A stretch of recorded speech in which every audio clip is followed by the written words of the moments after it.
defense has been coming out of the shadows of foreign policy, which in my experience is a big step forward. Now you cannot achieve surprise. At least you might achieve strategic surprise. You cannot achieve tactical surprise because the battlefield is becoming much more open. The only way you can achieve surprise is through speed. So speed of operation. If theaterization doesn't happen, DRDO reforms will not happen. If DRDO reforms don't happen, PSU reforms will not happen. Everybody needs to change here.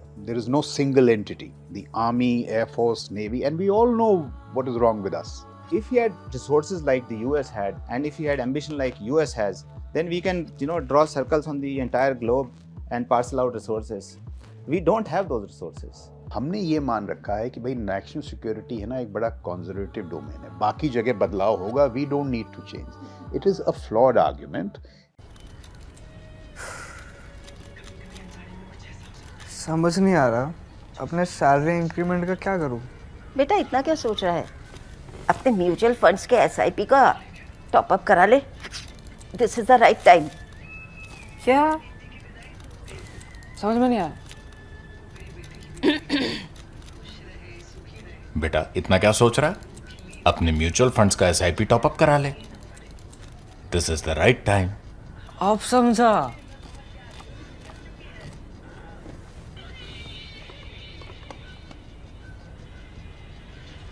Mutual fund investments are subject to market risks. Read all scheme-related documents carefully.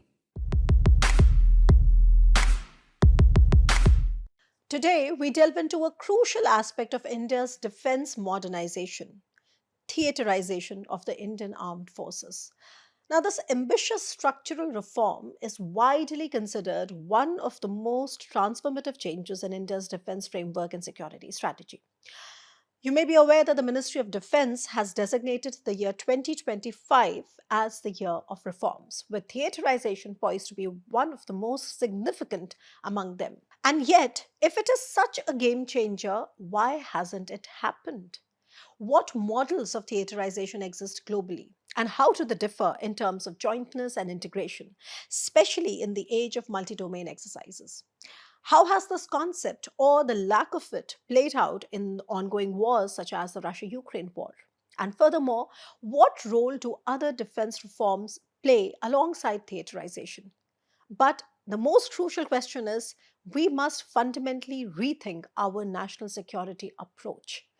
To unpack these pressing questions, I'm joined by an esteemed panel of experts. First, we have Lieutenant General Raj Shukla, a former Army commander and a renowned voice in strategic military affairs. Currently, General Shukla is serving as a member of the Union Public Service Commission, or the UPSC. General Shukla will provide insights into the Army's perspective on theaterization. Sir, it's a pleasure to have you here. For the perspective from the Indian Navy, I'm honored to welcome Rear Admiral Monty Khanna, a decorated veteran and a strategic affairs expert. His distinguished career includes commanding the Indian naval submarine Sindhu Vijay and the frigates Krishna and Gomati. He has also served as India's naval attaché in Washington, D.C., and of course, he brings a wealth of experience to our discussion. And finally, for the Air Force perspective, I'm pleased to welcome back Group Captain Ajay Elawat, a former fighter pilot and flight instructor with a wide experience of flying both Russian and Western fighters. A defense technology expert and strategic affairs commentator, he brings invaluable insights into the Air Force's approach to theaterization. It's a privilege to have all of you on the Worldview with Swasti today. Let's dive straight into the discussion. So MoD has announced 2025 to be the year of reforms. And the biggest structural reform was to be the integration of our armed forces. And this particular deep structural reform was announced by the Prime Minister on 15th of August 2019, which was when the post of the CDS was announced. And then later in December that year, the first CDS, General Bipin Rawat, was appointed. And here we are in 2025, and we are still very far from theaterization as well as other reforms. So where are we going? And for discussing these structural reforms that we require for the armed forces, I have a stellar panel. And I will come to you, General Shukla, first. You have had an insider's view of these discussions. Why do you think it has taken us so long? In fact, we are still not there. Yeah, so if I may just give a brief preamble. In my view, with the announcement of the CDS, so roughly around that time, I think January 2022, when the government announces the CDS and more importantly the DMA, it was for the first time in our history bringing the military into decision making. It was a major change in the CMR narrative. And if you recall, the Prime Minister said something like this, that in announcing the CDS, he said, in the CDS, we need a thought leader who can drive change through the national security system. So that's so that was pretty significant. Along with that, you had Atmanirbharta and defense. Now, why it is so significant this time? Because this time around, through Atmanirbharta and defense, you are getting private sector and startups into. If you see the previous paradigm, it's a humongous change. Atmanirbharta and defense has worked well. A lot of startups have surfaced. The third thing is what we could call the new normals in our strategic outlook. Balakot, Kailash, there have been significant payoffs. And if you've also noticed, defense has been coming out of the shadows of foreign policy, which in my experience is a big step forward. But so I say that all this is part of a larger national security makeover. I wonder if Monty agrees with me. I would say that this national security makeover is the boldest and most wide ranging since independence. Now, having said that, and may I just say, theaterization, the character of the joint force, they are very important issues, but they are just a cog in the larger national security makeover. And that is why 2025 is significant. If the political intent is to broaden, deepen, and accelerate the reforms, it is exactly what we need.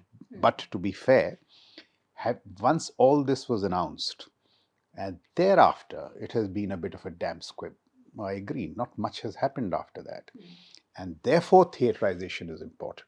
You see, it will be a signal of our collective commitment, including the government, but our collective commitment to drive major change through the national security system, because there will be obstacles everywhere. If theaterization doesn't happen, DRDO reforms will not happen. If DRDO reforms don't happen, PSU reforms will not happen. Everybody needs to change here. There is no single entity, the Army, Air Force, Navy, and we all know what is wrong with us. That's the whole point. So in that sense, if 2025 can be the year where not only defense but national security reforms are deepened, accelerated, and just one more point I'd like to make, why they are so significant. Just look at the lag with China, which was once linear, is getting exponential. They are swarming million drones. 5G is getting deployed along the LAC. The J-36 is going to be inducted before the American next generation air dominance platform. You have to wake up to this reality. No, that's a fair point, and I think with that, I'd like to come to Admiral Monty Khanna. So, I mean, correct me if I'm wrong, but Navy was initially reluctant for theaterization, but lately it seems that it's become more inclined. So, what really is the reason that you think that this change has happened? That earlier the Navy was reluctant, but it's more inclined towards theaterization. Actually, I wouldn't really agree with that, articulation that the Navy was backpedaling on theaterization. I think the Navy has been quite, pro-theaterization right from the start. There have been, other services I think that had some issues regarding that. But from my understanding right now, there is a broad-based alignment on the way to proceed. The only concern is what Raj said is the speed. I think we are way behind the curve, and the longer we wait, the more we are exposing ourselves to operational risk. Not only operational risk, but even I would say from a material standpoint, from our ability to to think through what we need in future. Because if you see, let me just go back a little and talk a little bit. What are the drivers behind theaterization? So when you have today, you've got multiple lines of force. You've got land, sea, air, cyber, space, networks. So 6 you can name certainly. Now, if each of these is going to operate in a siloed manner, you're not going to produce the effects that you really want. Someone has to orchestrate. Someone has to sequence and phase. You require that master puppeteer, who can sequence and phase to make sure that the effects, there is a multiplier to the effects. So, x plus x cannot be 3x. It has to be 4x or 5x. And the only way you can do that if you have some, master puppeteer who can sequence and phase these operations. And now, one school of thought is that, that there's generally things have been okay. There is friendship, amongst the service chiefs that they can work together. But friendship and relationships are the grease. It cannot be the edifice. It cannot be the gear wheel. The gear wheel has to be structure. And that structure has to come in the form of theaterization. So while I agree with Raj, that it has to be a national effort, and there are many moving parts in this, but the moving part that concerns the services most is integration. And we should not, shed responsibility, say that we, until everything else is fixed, then we will do this. This has to be brought right up front. The second issue is regarding, this in today's complex, in today's warfare, I mean, the more we're coming to domain awareness and, transparency in battle, the element of dislocating the enemy used to be surprise. Now you cannot achieve surprise. At least you might achieve strategic surprise. You cannot achieve tactical surprise because, the battlefield is becoming much more open. The only way you can achieve surprise is through speed. So speed of operations, you observe, orient, decide, action loop has to be, you have to run faster than what the enemy can do. And if you want to orchestrate this loop, I mean, then integration is a prerequisite. You cannot do without integration, if you want to run a faster loop than what your enemy is doing. Then there is flab. I mean, there's so much duplication that you have from the administrative side, from the logistics side. And lastly, just to, cut things short, is that in your interstate prioritization of equipment, I mean, you are operating in a resource constrained environment. And in that environment, I mean, it's very difficult for any organization to say as to how do you prioritize one system over the other, because each of them are in the thousands of crores. So if these sort of demands emanate from a leader who's engaged in combat, supposing I'm charged with a theater, Western theater, looking after Pakistan, for instance, I mean, ideally, it's that person who's, responsible, who's going to get the bouquets or the brickbats. If the requirements emanate from him, I think you're going to get a much more rational interstate prioritization in what you need to, front load and what you can back load in terms of your acquisitions, etc. So there are a variety of reasons, I would say, for which it is essential. Right. So, I mean, listening to you, I get an idea that Navy has been, very pro theaterization, at least for now. So that definitely brings me to the dissenting view in the panel, which has been the Air Force's view generally. And Group Captain Ajay Lawat, why do you think the Air Force is not on board? We know the Air Force is not on board. There is a question of capabilities, etc. But then, how would you like to articulate it? Well, I don't know if the Air Force is not on board. I speak from my experience of reading stuff which is available in open source and domain. There is some reluctance which has been displayed by various chiefs and senior ranking officers about this issue.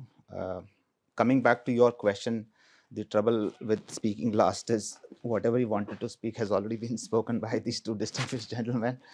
But I agree with Monty sir that we need domain expertise, and I agree with General Shukla that theaterization is just one of the many steps that we need to take in case we need to reform armed forces.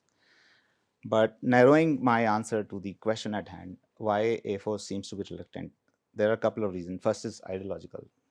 Airmen, and I use this term loosely to imply people who practice this art of application of air power, believe that the worst way to use air power is divided into many pockets. ये आपका, ये आपका, ये हमारा. That is the worst way to.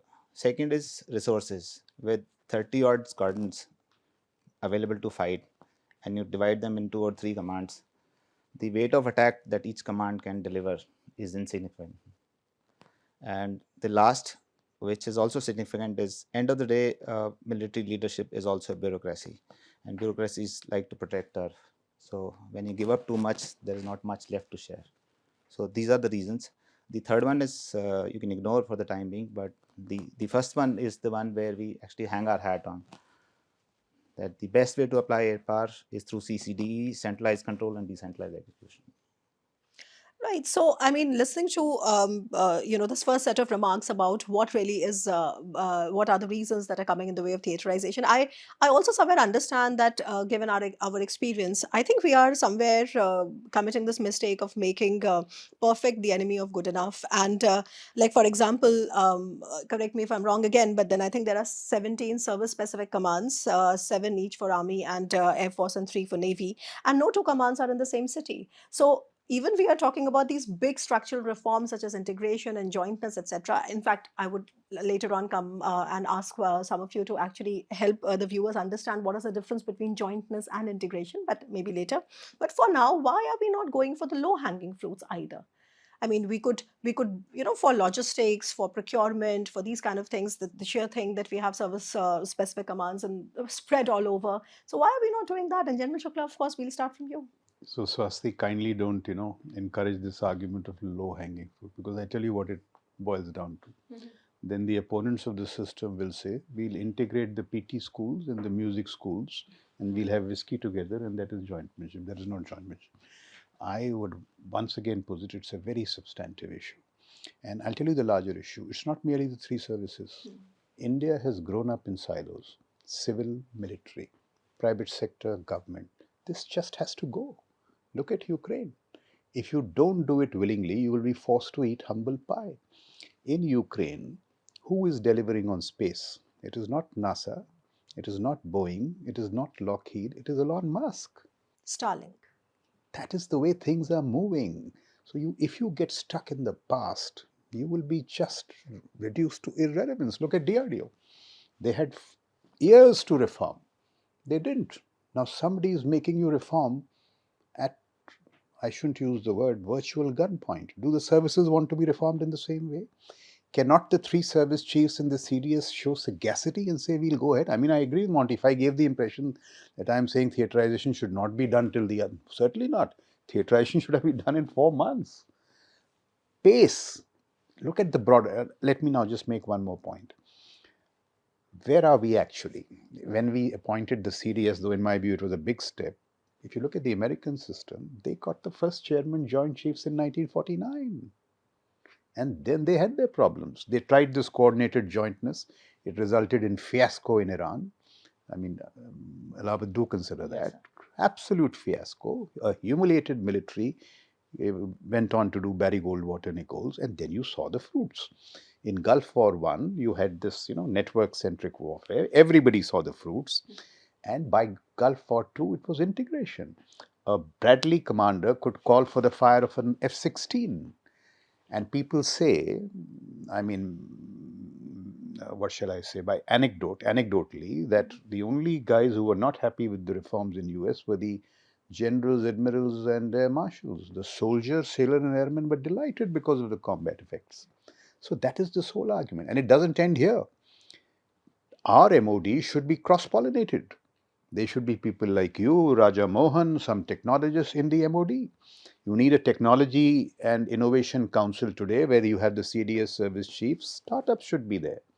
Vinayak Dalmia, Vrinda Kapoor, Samir Joshi. That's the way the game is changing. And if you don't do it, you will get reduced to irrelevance. You will discover it in combat. And it is not only cross-pollination, ultimately it's civil-military fusion. The best mind, the best talent for the job. The guy driving AI in Pentagon is not a service officer. He's not a civil servant. It is Craig Martel. Craig Martel was doing machine learning for Lyft, a cab company. So it is this whole business about integration, jointmanship is a way of looking at the world. एक सोच का तरीका है. And it is against mediocrity. It is now a battle between mediocrity and talent, status quoism and transformation. What is innovation? It is disrupting the past. Look at drones. See, today, if the air chief, should make an argument that in the 42 squadrons, 30 will be fighters, but 12 will be drones. That's the way war is moving. In Ukraine, drones are leading infantry assaults. They are leading armor assaults. They will also lead the J-36. I'm a gunner. I have to eat humble pie. Today in Russia, their losses in men and equipment, 2/3 of their losses have come from drones, not from armor, not from artillery. तो हमने ये मान रखा है कि भाई national security है ना एक बड़ा कंजर्वेटिव डोमेन है, बाकी जगह बदलाव होगा, we don't need to change. It is a flawed argument. And see you need everything, you need talent in national security today. So it is an argument of getting everyone together. And see where we go wrong. Say in MoD, if you have to get AI, instead of getting a specialist in AI, we will get a civil servant who has some kind of understanding of AI. It will not deliver. You can try it out. NSCS में हमने क्या गलती की?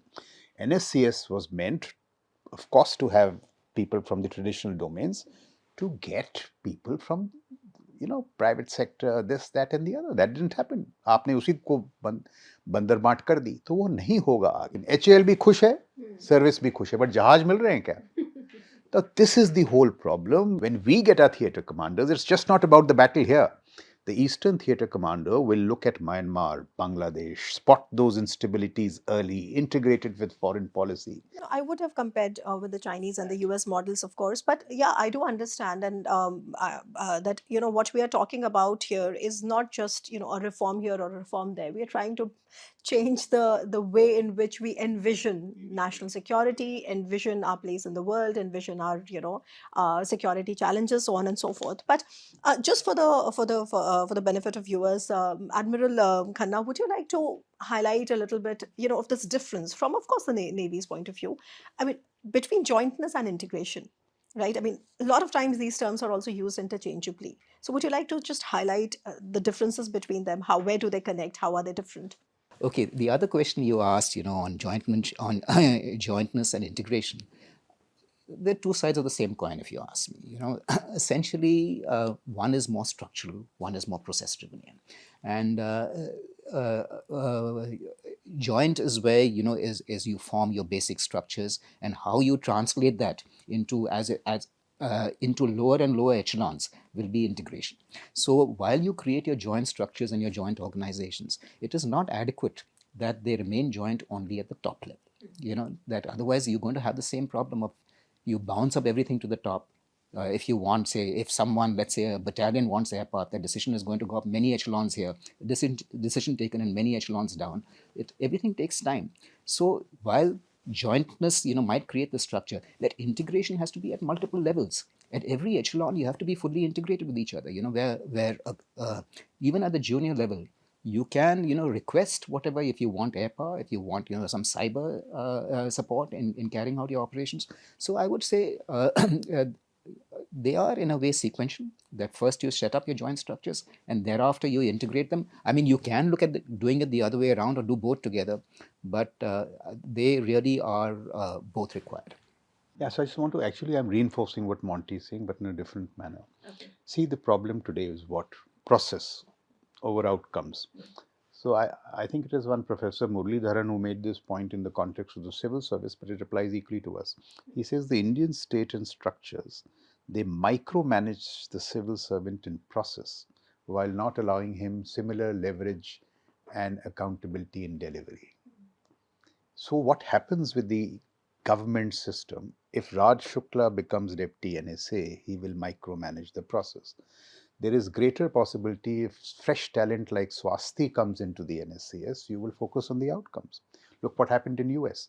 When Ash Carter, a very good defense secretary, was trying to push this stuff, he gives a call to Eric Skimmett and says, Eric, we want to reform the military. Can you come to Washington? Eric says, sir, those days are over. If you want stuff, come to Silicon Valley. Eric will say it, a government servant is unlikely to say it. He will go on with the process. So you need this fresh minds. You need this kind of talent to innovate, which is disrupting the past. Today in Ukraine, you have drones which are flying. Say on Thursday, Friday, there is a problem with targeting. You say what is wrong. You take the rocket motor, redesign it, and field it back on Monday. Where is the time for process? Ultimately, I and Monty are looking at the same outcomes. No, that's right. Because I mean, I feel we have discussed it several times on the worldview, as well as I mean, I'm sure all of you people, all of you may have discussed it as well. That, see, when we don't have a strategy in front of us, right? So we become a prisoners of the process. And File movement के process. can I just make one more point? See, army में जब discussions होते हैं ना, कहते हैं यार तुम बड़ी बातें छोड़ो. Let's come to the brass tacks. What is the brass tacks? These 17 geosyntheses. इसकी बंदर मार बता दो. if it satisfies everybody. Now, is that the way of looking at these things? So just satisfy the army with 9. It doesn't make sense. Everybody knows it doesn't make sense. These are the things we have to change. Well, I mean, we have discussed it earlier as well, Ajay, that without a clear direction, without a clear strategy, we do become prisoners of the process, and it does look like a kind of a bandarbat and satisfying of egos, etc., and not looking at the final outcome. But from Air Force's view, I mean, I want to hear your thoughts on this. I also want to hear your thoughts on what you make of what General Shukla and what Admiral Montekhanna said. I mean, a lot has been said. I'll just pick 2 items. First is, as we see it, joint and integrated. Let me put it simply. Joint is like a white bread and a brown bread. Combine them to make a sandwich. So it looks like a meal. It can be had, but they retain their individual characteristics. So if somebody needs only a brown bread or a white bread, it can be peeled and applied accordingly. Integration more like aloo paratha. That aloo and that atta has been meshed. It can't be undone. So this is the thing how Air Force looks at it. If you want a theater, entire India is one theater, because there is not enough air power. As Monty sir said, a battalion level should be able to ask for air power. Sure, there are 100 odd battalion all asking for air power. Where is the air power to deliver? But if the air power is controlled by a professional airman who knows how many resources are available and what is the best use case of this air power, then it'll be better applied. If he had resources like the US had, and if he had ambition like US has, then we can draw circles on the entire globe and parcel out resources. We don't have those resources. So that was the argument against the way we are going about theaterization now. Yes, there are certain things which can be done, like joint is spirit, integration is structure. So obviously there are 17 odd commands, merge them, put them in the same city, if not in the same building, as much as possible. Logistics, certainly it can be done. Training, it should be done yesterday. So those things can be done. Whereas when it comes to application of the force per se, there is more, work requires to be done before we kind of, again, draw out those geographical areas on India's map and say, this is yours and this is yours. I want to just ask you something related. I was reading somewhere that we placed an order for Apaches, and the price that the Air Force is paying for them and the price that the Army is paying for them are different. Why so? This is just defies common sense. Ajay, would you like to comment on this? Yeah, see, what happens is the day you sign the deal, it starts actually from RFI. So they offer a certain price. The price would escalate if you delay signing it. So the day you sign the deal, certain price is locked in. And then if you sign same number of heptas or aircraft little later, the price will change. Also, if the India specific enhancement or India specific equipment that we ask in that aircraft is different from the what Army is asked or Air Force asked, the price will change as well. Which again makes a good case that procurement at least must be joint, so that we don't go around signing separate contracts for the same equipment. Army, Air Force has FNet, Army has, I think, Arman, Navy has its own proprietary communication system. We can't talk to each other. Generals obviously can pick up a phone and ask the PA to connect with somebody else, but at the field level, the communication system of services don't talk. That would make a very good case of integration. So if I would return to the point, see today what? Theaterization was a concept of the 1990s. If you haven't done it, I mean, it's a reflection on how you're thinking. Today you're looking at digital theaters. The 3 services should unlock their data. They should talk about unlocking data, taking it to a secure cloud. And once data starts talking to data, you will see the combat effects. So therefore, it starts with this whole approach. And the person who has to arbitrate and act on this forcefully is the CDS. These arguments will be there. That is why he was appointed. These arguments about should attack hepters come here and attack hepters go there, they will be in any service. Once the motion process is set into motion and you start taking hard decisions, the services will align. I'm saying there is space for everybody. Say I am the air chief. Say I give the attack hepters to the army. Give it.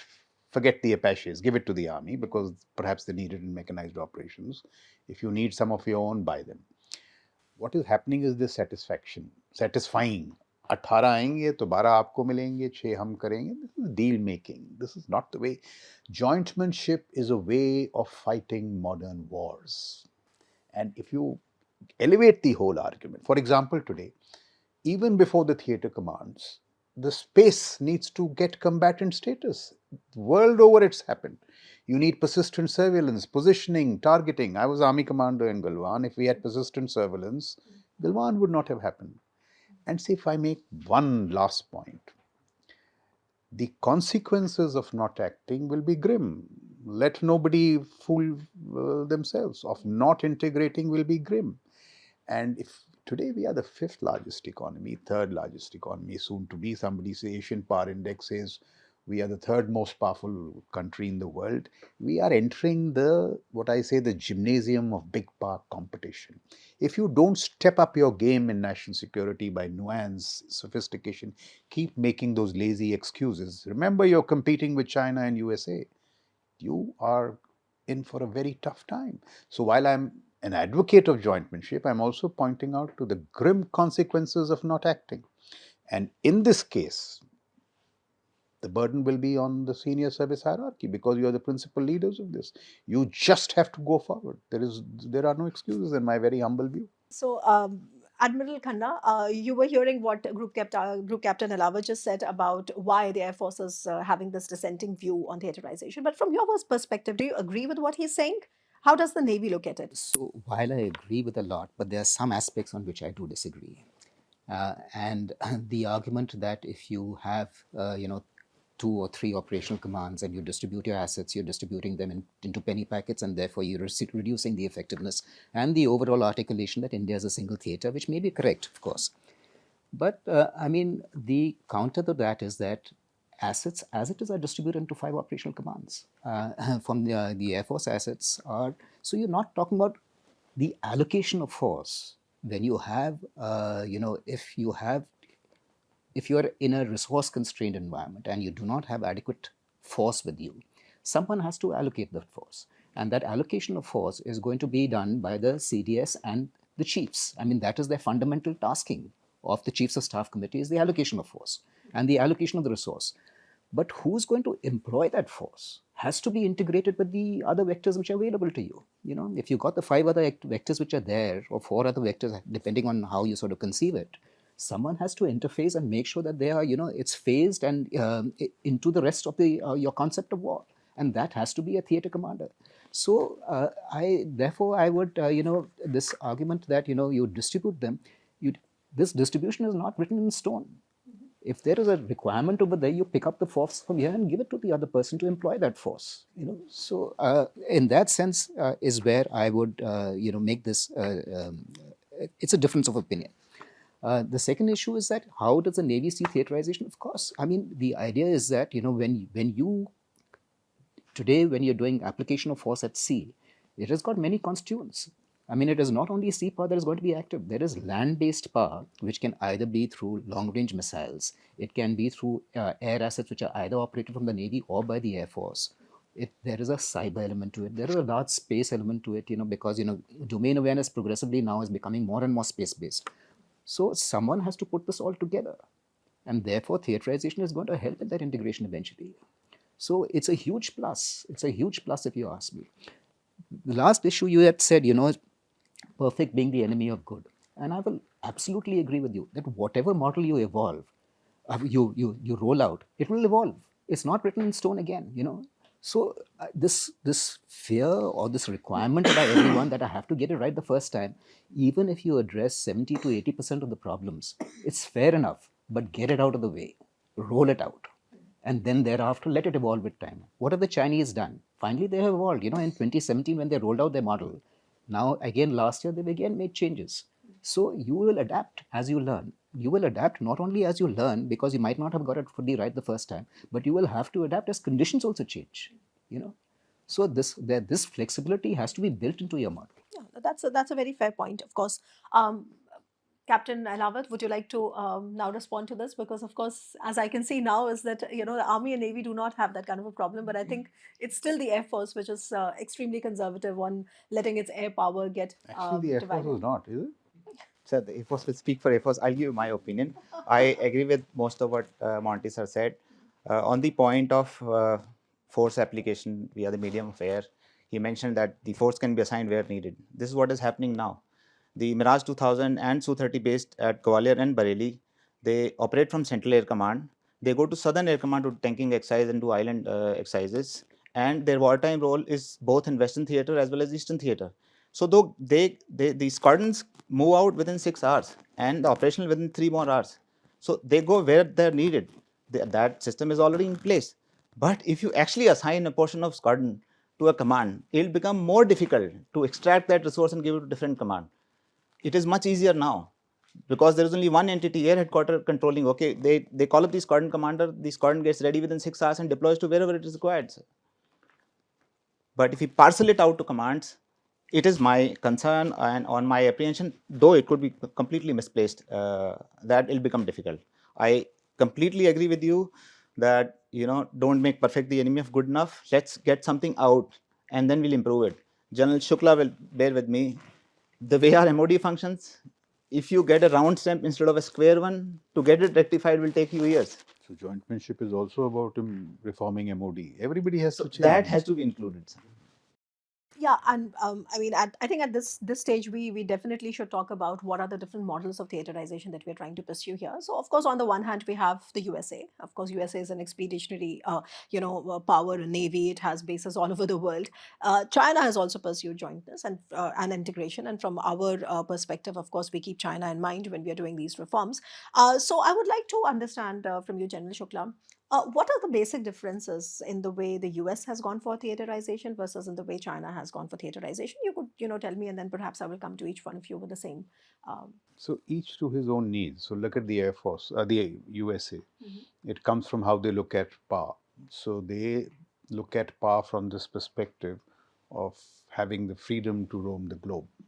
So $950 billion, as you said, 800 bases, 80 countries, 11 aircraft carriers. So you roam the globe and make sure that in no theater a regional hegemon emerges to challenge you. But look, this is all very flexible. Trump is attacking this.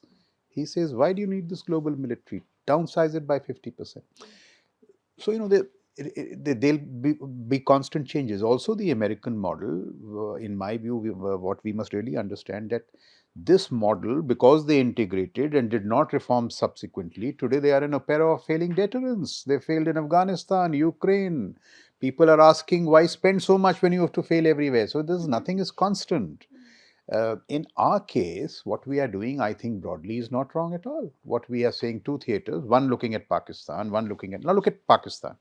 Today we are looking at China. We have taken our eyes off, I won't say taken off eyes, but not looking so intently at along a western horizon. If you ask me, the threat along the western horizon was growing. It's not only China, it's Turkey. Erdogan was here, drone deals, drone superpower. That's why you need these theater commanders who keep a sharp eye on these instabilities, risks, as he's saying, beyond the LAC, LC, they will be quasi-diplomatic and now see it is a matter of subtleties. Jointmanship has to be understood. I'll give you one small example. The common refrain in India is, I think that's one of the reasons, could be one of the reasons why we have delays in theaterization, that the CDS should not have an operational role because the American counterpart doesn't. It is premised on a falsehood. Look, it is subtle. In the American system, the chairman, Joint Chiefs of Staff, has a very powerful role in controlling operations. Only the argument is refined. It says that if he makes the plans, he will defend the plans, so he will not give non-partisan advice to the president. In our case, we are wrongly interpreting it to keep the CDS out of the operational chain. It will be a disaster.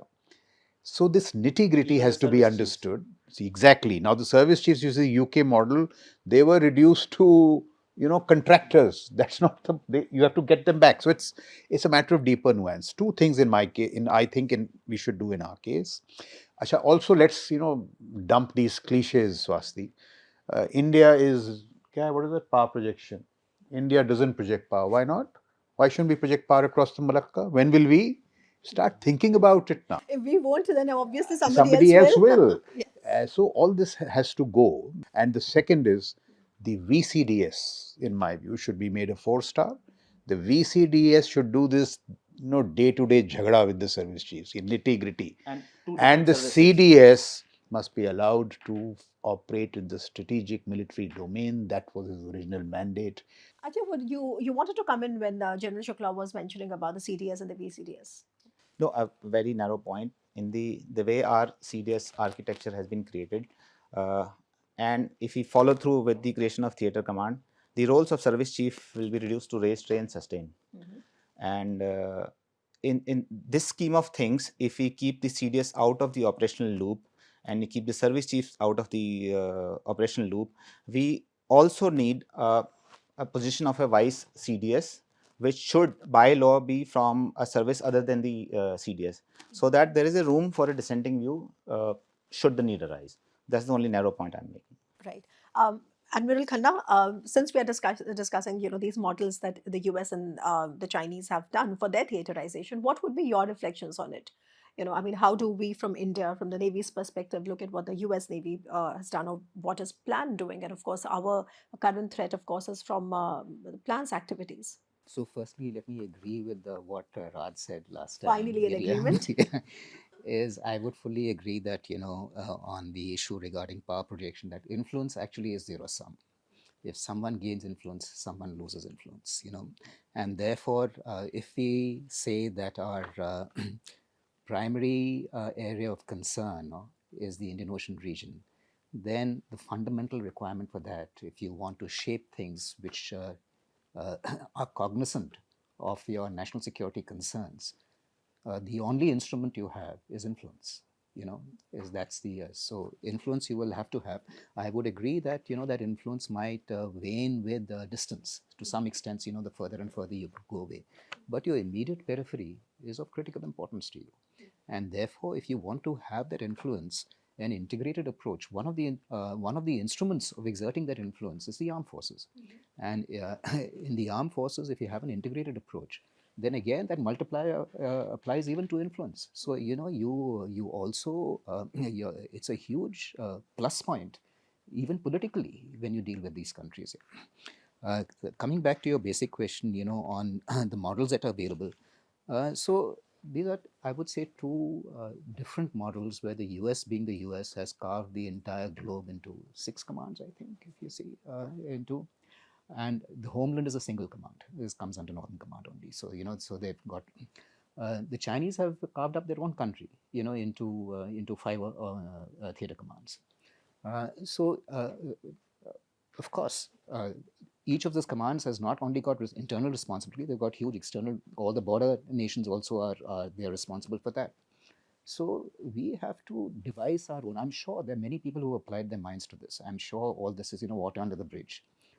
So we've got already models in place, etc., that mix and match everything and what would be ideal under our circumstances. The problem right now is rolling it out. Yeah, no wonder. I mean, the term of the second CDS is coming to an end, and frankly, we have not seen any movement forward, and that should be a cause of concern, as we are probably all agreeing here. But now, of course, we have to also speak about the Russia-Ukraine war. And Please, Swati, can I interrupt?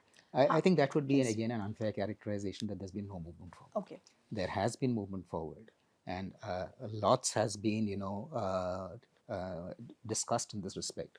I think maybe in the coming few months, hopefully we will be seeing signs of this happening. So there's been some groundwork done in the Yeah. second term, which Yeah. probably we'll be Yeah. seeing manifesting soon. You agree, sir? When all is said and done, there is more said than done. No, what Monty is saying is not wrong. And what I hear is that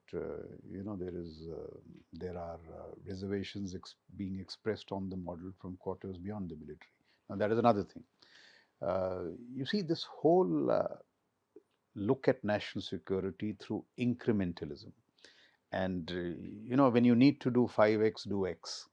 So if I'm saying the theater commanders need to be 4-star, don't do it. These will not be very wise moves. If there is one reason why China is leading all democracies, in my view, it is civil-military fusion. Xi says, why build walls of granite between cylinders of excellence? Look at the argument. You turn it on your head. यहाँ हम बोलेंगे नहीं, military को मत दो, ये civil में रहना चाहिए.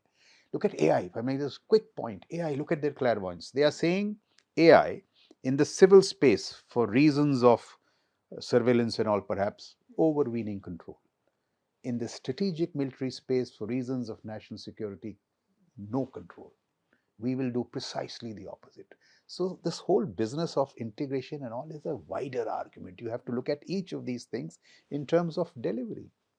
Yeah, no, fair point. I think, and one of the ways in which we can do it better, of course, is having informed debates around it. I think civil-military fusion. The idea is to get people from the other side of the Rubicon to basically get more a more comprehensive view of what our national security demands. Ajay, if I would now switch the focus a little bit and come to the Russia-Ukraine war, where do you think the role? I mean, there is an argument that because Russia doesn't have theaterization either, it has kind of its military performance in the war has been, very um, unimpressive. It has been fighting this asymmetric war for the last 3 years and still not been able to win it militarily on the ground, even though there are advancements. Do you think it has to do something with theaterization? Russia, being the dominant power, was expected to do better, and they have done better, no doubt about it. And their failures, if any, are not, we can't pin it on theaterization alone. The way their military is structured is very political in nature, and there is a culture of not reporting, not sending the bad news upward. So the reasons for failure could be many, but one of them is they really did not catch on to the way this war will be fought. When they started, they thought drones will be okay, they'll play a role, but not this significant a role. They failed to read the tech. They couldn't look around the bend. The way the war of today, we used to call it war of tomorrow. The way this war of today is being fought is a very tech heavy war. Drones, all kind of drones, small, medium, large, from one that are flown as a first person view to the AI enabled autonomous drones that make their own decisions. The war is changing. The nature of war is changing. I think they've not done well because they failed to read this, the way this nature of war is changing. Right. Admiral Khanna, what do you think?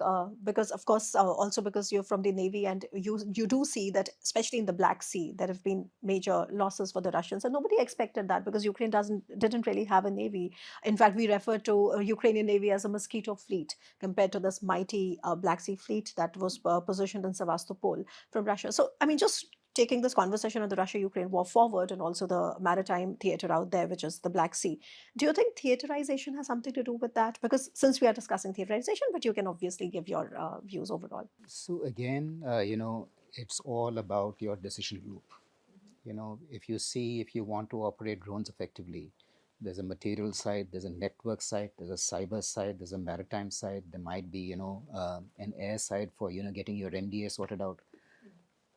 All of this has to come together, for finally, if you're going to send out an unmanned asset to go and strike a larger asset, all of this has to come together. And the best way for all of this to come together is you cannot expect, some sort of this integration to coalesce on its own. It requires a structural basis for that to happen, So that structure is inherent. And so you have to have some sort of an organization that firstly brings everyone together, and all the vectors together. And secondly is that structure has to be agile, so there are two requirements. So you require the structure and you require that agility, as things are changing so rapidly, to keep pace.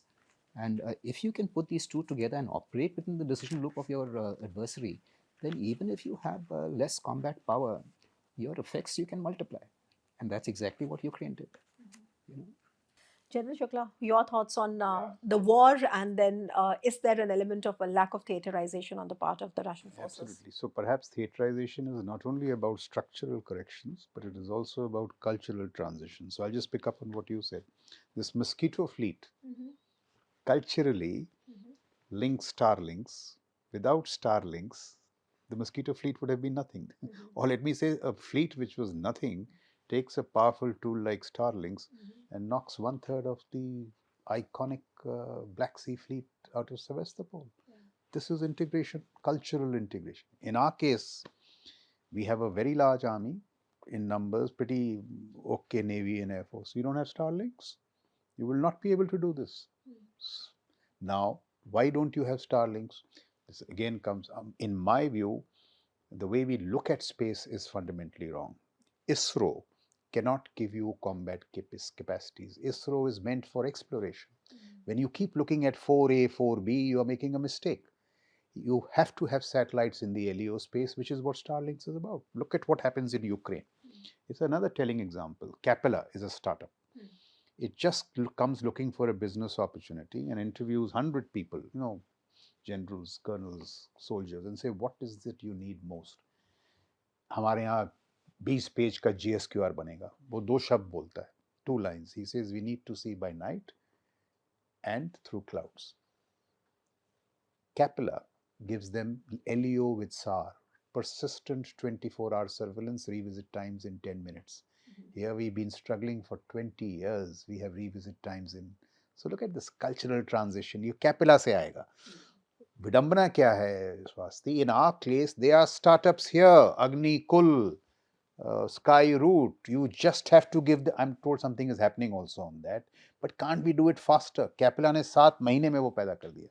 We can have a LEO system in Ladakh, a LEO system in Arunachal. If you have persistent surveillance, you'll be ahead in the OODA loop, decision making. You will be acting, the Chinese will be reacting. Now, this is cultural. So, there are so many aspects to this. One last comment I want to make on the Russians. I don't know what Monty thinks. If you zoom into the conflict, the gains have been incremental. If you zoom in, it has been a stalemate. So, if there is a thing called operational art, the Russians don't seem to understand it. There is no generalship, I see. There is no flourish of Rommel. What is Putin doing? Taking men, putting into meat grinding machines, and there you go. So there has been, forget theaterization, there has been no imagination. So theaterization is also about imagination, operational art. That is, this commander who comes to the northern front is just not filling a vacancy. He's supposed to be a great operational mind who will integrate these resources, produce combat effects. Ajay, your final thoughts on what do you expect from 2025 as the year of reforms? Well, that's a big ask. I would really want the domestic defense industry to take off. There are so many startups with promise. I want the ministry to give them the budget, the opportunity, and the elbow room to kind of fail, so that they can they can fail a couple of times and produce our own Starlink or our own navigation satellite, our own high altitude, long range endurance kind of drones, our own weapons and our own sensors. So, and obviously theaterization, since the debate is all about theaterization. Right. Admiral Khanna, what are your expectations from 2025 as So the year there are of many, reforms? but I will say only one. Okay. Theaterization. Okay. If we can roll it out, we would Yeah. have achieved a lot. Okay. All right. That was short and crisp. General Shukla, last word to you. So I'm saying this whole, and why I say this, देखो theaterization कोई कर रहा है. For example, let's take the defense corridors. In these defense corridors, what is sprouting now are those same old PSUs, which is bad news. Where are the startups? I can give you 10 startups, get them on your show. They have got the stuff, they just need orders. So in 2025, startups should be given 100 orders. Orders, orders, orders. This is a critical year. If in this year we do not show a propensity to move forward on this, all the old lazy arguments will resurface. कुछ नहीं होगा.